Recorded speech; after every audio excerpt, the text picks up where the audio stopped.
I'm always open to working with really good people that have a wonderful vision on how we can improve the planet and also the health of individuals, and people that can see the bigger picture so it becomes a win-win-win. A win for the business, a win for the end consumer, and also a win for the environment and the planet. From MJBulls Media, it's the Raising Cannabis Capital Show.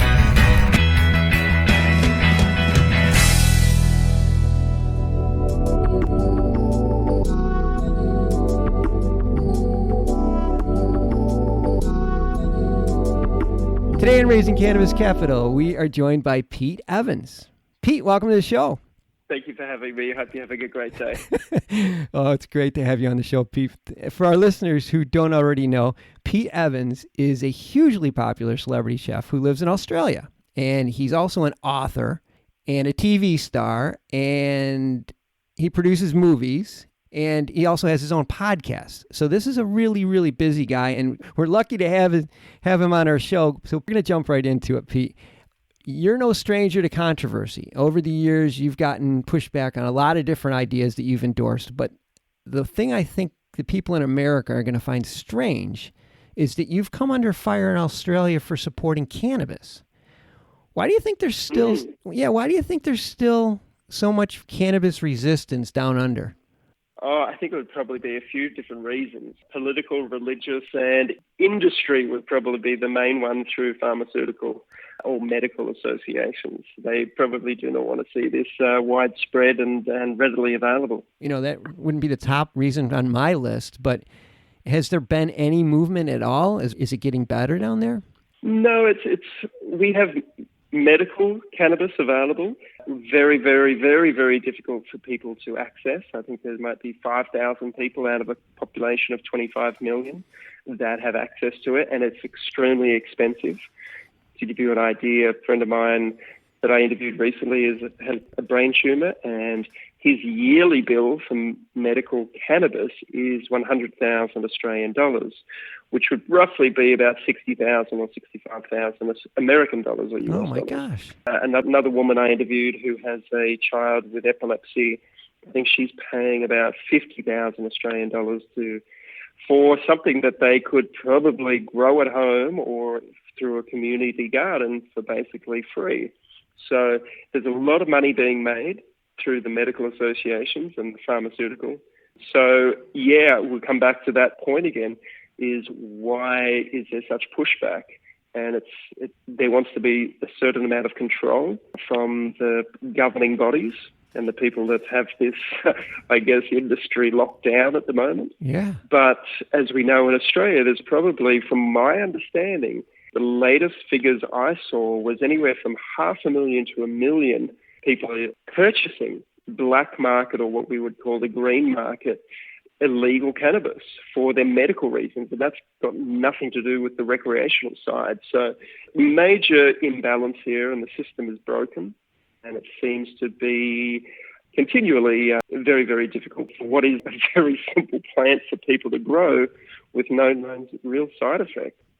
We're very backwards here in Australia at the moment on this and many other topics as well. Well, considering how things are changing so rapidly throughout the rest of the world, it would just seem that there would be more interest in that continent. It's just kind of mind-boggling at this time that there would be still so much resistance. You know, as someone with a background in nutrition, do you see opportunities to add cannabis into a healthy diet? Yeah, I 100% agree. I mean, I've just finished filming a documentary for the last year or so. I traveled through America, Canada, also through Australia, and interviewed everyone from historians through to cutting-edge scientists from Israel who were sort of leading the charge, so to speak, on the scientific side of it, through to doctors, patients, growers, and of course, recreational users or consumers, and including chefs and people that have a vested interest in all the different applications and ways that cannabis can be used. Chefs are having wonderful results by having a new herb, or especially with cannabis, because there's so many different cultivars or strains that are available with different terpene profiles. So we're seeing great interest now with home cooks and chefs alike that are now being free to use this plant to flavor certain dishes in a way that has not really been explored over the last 100 years. And on the other side of that, I can definitely say that cannabis isn't for everybody in any of those forms. So it's like everything. You have to work out why you were attracted to it or why you're repulsed by it, and then dig a little deeper as to what that is. Is it a belief system, or is it something that just doesn't agree with you at this particular point in time? Or has it been a past experience where perhaps the first time you experienced cannabis, maybe in a recreational setting, maybe it wasn't the right setting? I remember when I was a kid and I tried it when I was 16, worried about my parents finding out or the police catching me, and I had no idea what I was smoking and where it was from and how it was grown and what cultivar it was and what THC or CBD level it had in it. So all of those things can compound an experience for somebody. And it's like if I'm a chef, for instance, and I am about to cook you dinner and I'm going to serve you chicken liver, for instance. But the first time you tried chicken liver, somebody overcooked it and it tasted like shit. You would probably be like, hey, I don't want to go anywhere near those livers again. Pass on the chicken liver.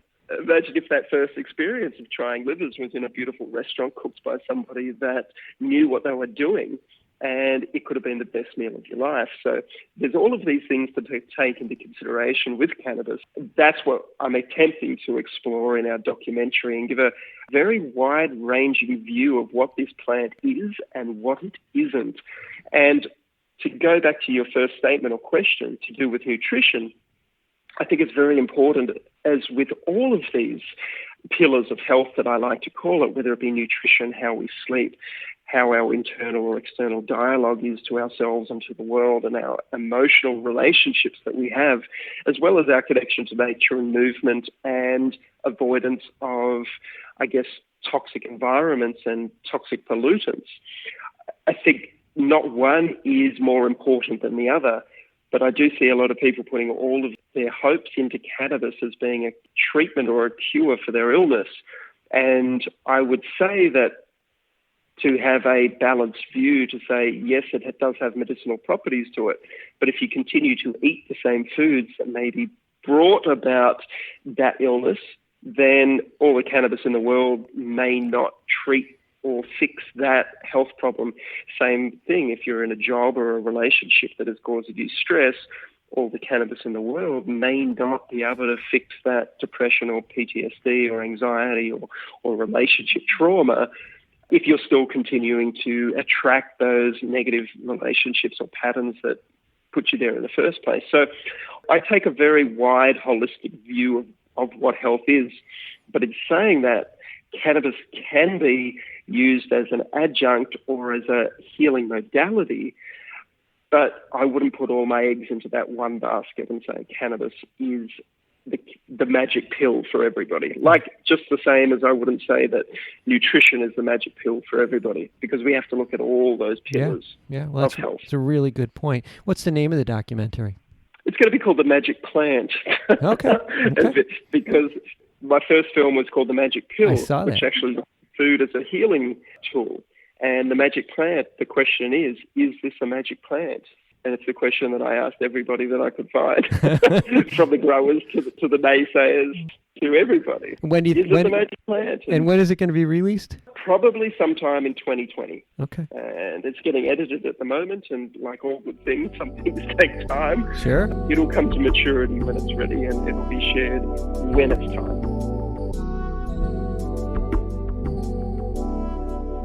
Well, I didn't mention in the intro, but you're also an entrepreneur. You have a number of different business interests. And do you intend to pursue maybe a business in cannabis?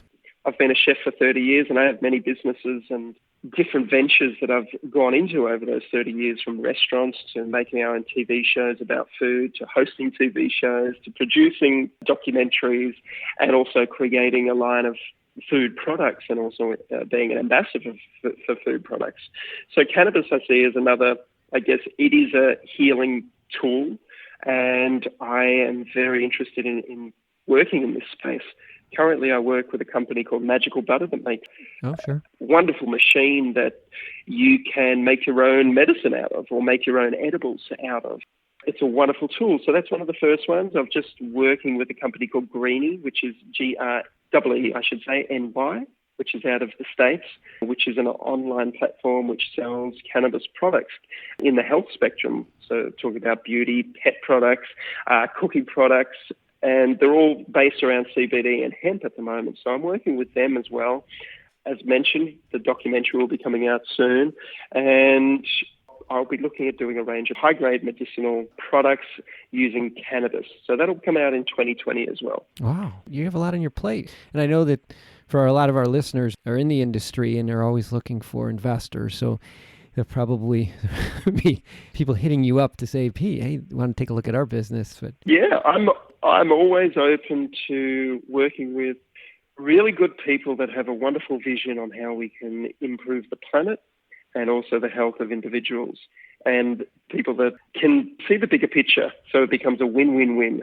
Yeah. A win for the business, a win for the end consumer, and also a win for the environment and the planet. And I think once you can tick all of those boxes in any business venture, then you can create something quite wonderful because your heart is aligned with doing goodness in the world. And the other part that I see has great potential, which I'm very open to exploring, is the role of cannabis in the cooking space and also the restaurant space and the wellness space. So looking at different ideas on how we can bring cannabis mainstream through cafes, restaurants, takeouts, fast food franchises, these types of things that, again, goes back to those principles of a win-win-win. To give you an idea, when we look at the edible space in cannabis at the moment and the drink space in cannabis, especially the edible space throughout the US and Canada, all I'm seeing is refined sugar and high fructose corn syrup and additives and preservatives and numbers that will do more harm than good. And even if it has the cannabis in it, I just call it junk. Mm-hmm. So there's an enormous room there for good entrepreneurs to come through with quality products, because most of it is terrible at the moment and I would say will cause cancer or will cause disease of some sort if people consume that type of food. Wow. Well, for our listeners, if you have an idea or your business that's up and running that checks those boxes that Pete talked about, I think that'd be a good time to reach out to Pete. I'll have all of his contact information on the MJBulls website. Pete, it's been great having you on the show. Hey, brother. So thankful for you inviting me to have a good chat, and I really appreciate the questions, and I think it's a really exciting space. I'm very proud to be a part of it, and let's hope that we can continue to keep these conversations going where it is about the future of cannabis so that it can express itself in the best possible way for humanity and for the rest and for the planet. And I'm looking forward to seeing how all of this grows in a very organic way. Well, as it grows, we'd like to have you back on the show so we can hear what you're up to next. Yeah, when the film comes out, I would love to come on and we can talk about it in depth if you like. Sounds good. Well, thanks again, and we will speak to you soon. Thanks, brother. See you, mate.